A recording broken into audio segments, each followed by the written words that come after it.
college A grades, went to the US and found she couldn't understand what people were saying.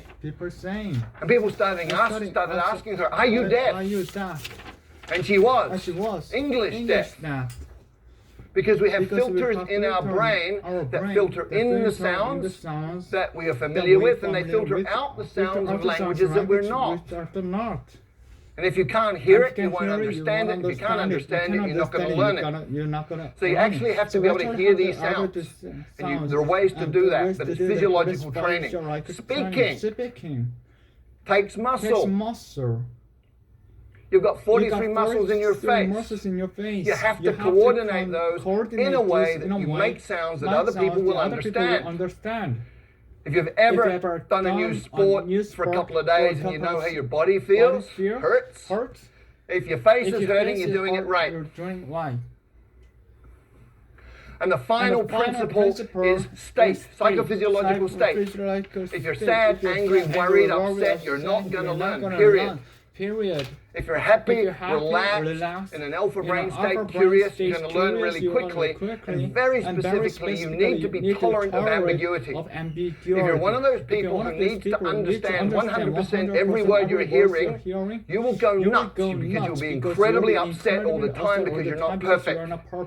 If you're comfortable with getting some, not getting some, just paying attention to what you do understand, you're going to be fine, you'll be relaxed, and you'll be learning quickly.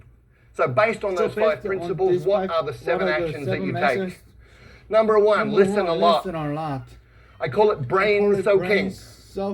You put yourself in a context where you're hearing tons and tons and tons of the language, and it doesn't matter if you understand it or not. You're listening to the rhythms, you're listening to patterns that repeat, you're listening to things that stand out. So just soak your brain in this. The second action is you get the meaning first, even before you get the words. You go, well, how do I do that? I don't know the words. Well, you understand what these different postures mean. Human communication is body language in many, many ways. So much body language. From body language, you can understand a lot of communication. Therefore, you're understanding, you're acquiring through comprehensible input. And you can also use patterns that you already know. If you're a Chinese speaker of Mandarin and Cantonese, and you go to Vietnam, you will understand 60% of what they say to you in daily conversation, because Vietnamese is about 30% Mandarin, 30% Cantonese. The third action, start mixing. You probably have never thought of this, but if you've got 10 verbs, 10 nouns, and 10 adjectives, you can say 1,000 different things. Right? Language is a creative process. What do babies do? Okay, me, ba, now. Okay, that's how they communicate. So start mixing, get creative, have fun with it. Doesn't have to be perfect, just has to work. And when you're doing this, you focus on the core. What does that mean? Well, with every language, there's high-frequency content. In English, 1,000 words covers 85% of anything you're ever going to say in daily communication. 3,000 words gives you 98% of anything you're going to say in daily conversation. You've got 3,000 words, you're speaking the language, the rest is icing on the cake. And when you're just beginning with a new language, start with your toolbox. Week number 1. In your new language, you say things like, how do you say that? I don't understand. Repeat that, please. What does that mean? All in your target language. You're using it as a tool, making it useful to you. It's relevant to learn other things about the language. By week 2, you should be saying things like me, this, you, that, give. Hot, simple pronouns, simple nouns, simple verbs, simple adjectives, communicating like a baby. And by the 3rd or 4th week, you're getting into what I call glue words. Although, but, therefore, these are logical transformers that tie bits of a language together, allowing you to make more complex meaning. At that point, you're talking. And when you're doing that, you should get yourself a language parent. If you look at how children and parents interact, you understand what this means. When a child is speaking, it'll be using simple words, simple combinations, sometimes quite strange, sometimes very strange pronunciation. Other people from outside the family don't understand it. But the parents do.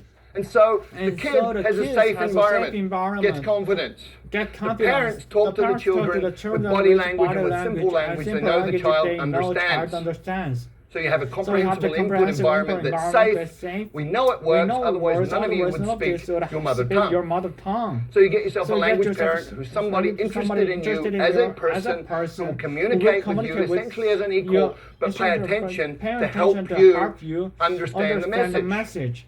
There are 4 rules of a language parent. Spouses, by the way, are not very good at this, okay? But the 4 rules are, first of all, they will work hard to understand what you mean, even when you're way off beat. Secondly, they will never correct your mistakes. Thirdly, they will feed back their understanding of what you're saying so that you can respond appropriately and get that feedback. And then they will use words that you know. The 6th thing you have to do is copy the face. You've got to get the muscles working right so you can sound in a way that people will understand you. There's a couple of things you do. One is you hear how it feels and feel how it sounds, which means you have a feedback loop operating in your face. But ideally, if you can look at a native speaker and just observe how they use their face, let your unconscious mind absorb the rules, then you're going to be able to pick it up. And if you can't get a native speaker to look at, you can use stuff like this. Sing, song, king, song. And the final idea here, the final action you need to take is something that I call direct connect. What does this mean? Well, most people learning a second language sort of take the mother tongue words and their target words and go over them again and again in their mind to try and remember them. Really inefficient. What you need to do is realize that everything you know is an image inside your mind, it's feelings. If you talk about fire, you can smell the smoke, you can hear the crackling, you can see the flames. So what you do is you go into that imagery and all of that memory and you come out with another pathway. So I call it one same box, different path. You come out that pathway and you build it over time. You become more and more skilled at just connecting the new sounds to those images that you already have into that internal representation. And over time, you even become naturally good at that process that becomes unconscious. So there are 5 principles that you need to work with, 7 actions. If you do any of them, you're going to improve. And remember, these are things under your control as the learner. Do them all, you're going to be fluent in the second language in 6 months. Thank you. 와우. 일단 새로 암기할 영상을 정했고, 이 영상은 크리스 론스데일이라는 사람이네요. 그 사람이 한 2013년도에 How to Learn Any Language in 6 Months 라는 제목의 영상입니다. 6개월 만에 뭐 제2 외국어를 배운다 뭐 그런 내용인데, 뭐 사실 그거를 6개월 안에 할 수 있다고는 생각하지 않고, 어차피 이거는 습관을 만드는 일이고 계속 지속하는 게 가장 중요하니까 이 영상을 6개월 동안 암기할 겁니다. 저번에 뭐 했던 것처럼 할 수 있겠죠. 하루에 단 1분은 너무 적긴 한데 단 1분이라도 이거를 계속 연습을 하고 오며 가며 짬짬이 이 영상을 듣고 하면은 될 거라 생각합니다. 영상이 18분짜리라서 좀 길긴 한데 영상에서 전하려는 내용이 제가 생각하는 목적이랑 적합하기 때문에 그래서 선택을 하게 되었고, 이 자체 영어를 공부함과 동시에 이 내용에서 담고 있는 5가지 원칙과 7가지 실행 방식을 또 나름대로 적용을 하면서 학습을 계속 해볼 생각입니다. 일단 유튜브에서 스크립트를 다 따가지고 인쇄를 했고, 그리고 한글 번역도 잘 돼 있더라고요. 이게 블로그에서 굴러다니는 해석보다 지금 여기 유튜브 자체 자막으로 올라와 있는 게 더 정확한 것 같고, 그리고 뭐 번역은 김주현 씨가 했고 검토도 누가 했네요. 이게 좀 조회수도 천만, 10만, 100만, 1000만, 2400만 회나 됐어요. 2400만 회나 되고 좋아요가 47만, 싫어요가 1.2만. 어느 정도 영상은 검증이 됐다고 생각을 하고 저는 그거를 충실히 따라하는 쪽으로 가겠습니다. 아무튼 어제 대본을 다 뽑았고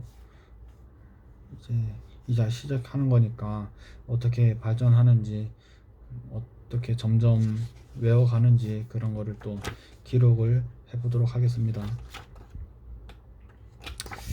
6개월 아니면 되겠지. 6개월이면은 내년 지금 12월 27일이니까 내년 상반기까지는 끝내는 걸로 하겠습니다.